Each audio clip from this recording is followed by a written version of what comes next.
বিশ্ব ফুটবলের সবচেয়ে বড় মহাযজ্ঞ ফিফা বিশ্বকাপ। কিন্তু মাঠের লড়াইয়ের চেয়ে মাঠের বাইরের বিতর্কই যেন এখন এই বিশ্বকাপের বড় ট্র্যাজেডি।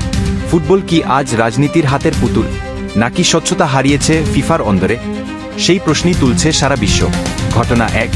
ইউরোপীয় পার্লামেন্টের আইন প্রণেতারা আজ সরাসরি মুখোমুখি ফিফা প্রেসিডেন্ট জিয়ান্নি ইনফান্তিনোর। অভিযোগ, রাজনীতির কালো ছায়া পড়েছে ফুটবলের সবুজ ঘাসে। মার্কিন প্রেসিডেন্ট ডোনাল্ড ট্রাম্পের সাথে ইনফান্তিনোর সখ্যতা আর রাজনৈতিক পক্ষপাত ফুটবল প্রেমীদের মনে জন্ম দিয়েছে গভীর ক্ষোভের। ঘটনা 2। ইরান ফুটবল ফেডারেশনের চোখে জল আর বুকে পাহাড়সম ক্ষোভ। ভিআরের কারসাজিতে নকআউট পর্ব থেকে বিদায় নিতে হয়েছে তাদের। ফিফার এই ষড়যন্ত্রমূলক সিদ্ধান্তের বিরুদ্ধে তারা লড়ছে হাজার কোটি টাকার আইনি লড়াইয়ে। ইরানের কোটি কোটি মানুষের আবেগ আজ আইনের দরজায় বিচারের অপেক্ষায়। আর সবশেষে মাঠের সেই আলোচিত আর্জেন্টিনা মিশর ম্যাচ।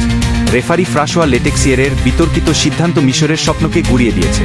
মিশরের ফুটবল প্রেমীদের একটাই আর্তনাদে, কি জয় নাকি অবিচার? ফুটবল তো কেবল 11 জনের খেলা নয়, ফুটবল কোটি মানুষের আবেগ। সেই আবেগকে যারা তুচ্ছ করে রাজনৈতিক স্বার্থ হাসিল করছে, তাদের জবাব দেওয়ার সময় কি আজ আসেনি? ফিফার এই নির্বতা ভাঙবে তো, নাকি ফুটবলের এই সৌন্দর্য হারিয়ে যাবে বিতর্কের অতল গহ্বরে? আপনার কি মনে হয়? কমেন্ট বক্সে জানান আপনাদের মতামত। আর এমন সত্যের সংবাদের জন্য চোখ রাখুন জুয়েলেনো খবরে।